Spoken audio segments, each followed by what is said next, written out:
ফাঁকা জায়গা ছিল, উনি বলে ফেললেন যে এখানে একটু আমাকে ঘর বানিয়ে দেন। এই 16টা বছর আমরা কেউ ঢুকিনি। তারেক রহমান আমাদের জাতীয়তাবাদী পরিবারের নেতা, কিন্তু উনি বগুড়ার আপামর জনগণের নেতা। দীর্ঘ 17 বছর পর দেশে ফিরছেন বিএনপির ভারপ্রাপ্ত চেয়ারম্যান তারেক রহমান। আগামী 25 ডিসেম্বর যুক্তরাজ্য থেকে তার দেশে ফেরার খবরে উৎসবমুখর হয়ে উঠেছে বগুড়া।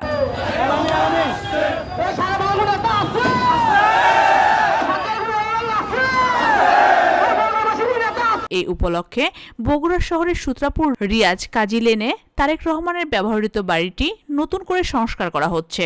এক সময় এই বাড়িটি ছিল তার রাজনৈতিক কর্মকাণ্ডের প্রধান কেন্দ্র। এই বাসাটি হলো 1996 সালে উনি ওই চম্পামহলে থাকা শুরু করেন। তো সেখানে তো আমার পৈতৃক ভিটা বাড়ি যেটা চম্পামহলে, ওখানে উনি কিছুদিন থাকার পরে ওই বাসার দক্ষিণ পাশে কিছু ফাঁকা জায়গা ছিল, উনি বলে ফেললেন যে এখানে একটু আমাকে ঘর বানিয়ে দেন। তো তারপরে আমি একটা প্ল্যান প্রোগ্রাম করে একটা ছক আঁকালাম, ওনাকে দেখালাম। পরে উনি কিছু টাকা পয়সা দিলেন আমাকে, যে এটা আমার অর্থায়নে, ওনার অর্থায়নে ওটা 4 তালা আর কি। 7 সালে সর্বশেষ সঙ্গে এখান থেকে বিদায় হয়েছেন। এই 16টা বছর আমরা কেউ ঢুকিনি এবং আমরা নিজেরা যে আমাদের পৈতৃক বাড়িতে যে ছিলাম চম্পামহলে, জেল থেকে বের হয়ে আমি এই সপরিবারে গ্রামে চলে গেছি। ওই বাসায় আমরা আর ঢুকিনি পরিবেশগত কারণে। যে পরিবেশে আমরা ওই বাসায় ছিলাম আপনারা দেখেছেন, ওই পরিবেশে কত বোনের চোখ দিয়ে পানি ঝরে। সো আমি আর থাকতে পারিনি, আমরা গ্রামে চলে গেছি।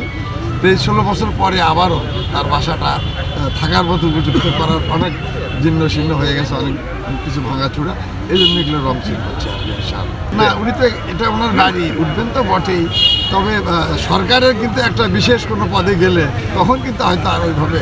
দীর্ঘদিন পরিত্যক্ত থাকার পর এখন চলছে ধোয়া মোছা ও সংস্কারের কাজ। বাড়িটিকে বসবাসের উপযোগী করে তুলতে ব্যস্ত শ্রমিকেরা। বিএনপির ভারপ্রাপ্ত চেয়ারম্যান জনাব তারেক রহমান বাংলাদেশ আগমনের জন্য একটা তারিখ ঘোষণা করেছেন। এই উপলক্ষে আমরা বগুড়ার তার নিজস্ব একটি বাসা আমরা সংস্কার করছি। এই সংস্কার প্রায় দীর্ঘ 1 সপ্তাহ হলে শুরু হয়েছে এবং আমরা আশা করছি ডিসেম্বর 2025 তারিখের মধ্যে এই কাজ আমরা সম্পন্ন করার চেষ্টা করব ইনশাআল্লাহ। এদিকে বগুড়া 6 সদর আসন থেকে তারেক রহমানের পক্ষে মনোনয়নপত্র সংগ্রহ করেছেন জেলা বিএনপির শীর্ষ নেতারা বলছেন তারেক রহমান নির্বাচনে অংশ নিচ্ছে। এই খবরে তৃণমূলের নেতাকর্মীদের মধ্যে নতুন উদ্দীপনা সৃষ্টি হয়েছে। তারেক রহমান সাহেবের রাজনীতির শুরুটাই যেহেতু এখান থেকে, সূত্রাপুর থেকে বা বগুড়াই থেকে বলতে পারেন, তাই আর এখানে নিয়ে এসেছেন, দীর্ঘদিন এখানে রাত্রি যাপন করেছেন, এখান থেকে তার জীবনের রাজনীতি শুরু। তাই আপনারা সকলেই দেখতে পাচ্ছেন যে এখানে বাড়ি ঘষামাজা করা হচ্ছে। বাড়িটা দীর্ঘদিন সে অনুপস্থিত থাকার কারণে একটু অপরিচ্ছন্ন অবস্থায় রয়েছে। এটাকে ঘষামাজা করে আবার নতুন একটা আঙ্গিকে তৈরি করে তাকে আমরা বিশেষ করে বগুড়ার মানুষ তাকে আমরা খুব ভালোভাবে বরণ করব, সেই আশা প্রত্যাশা রাখি।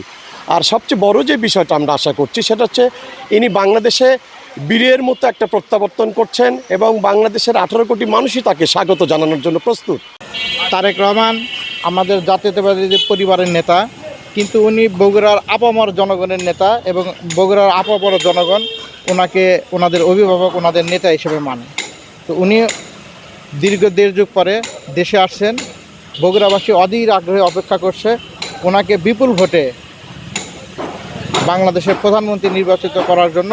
বগুড়ার শুধু দলীয় নেতাকর্মী নয়, আপামর বগুড়ার জনসাধারণ ওনার জন্য, ওনাকে ভোট দিয়ে প্রধানমন্ত্রী করার জন্য অধীর আগ্রহে অপেক্ষা করছে। রাজনৈতিক বিশ্লেষকদের মতে এই বাড়িটি হতে পারে আসন্ন নির্বাচনের বিএনপির প্রধান নির্বাচনী কেন্দ্র।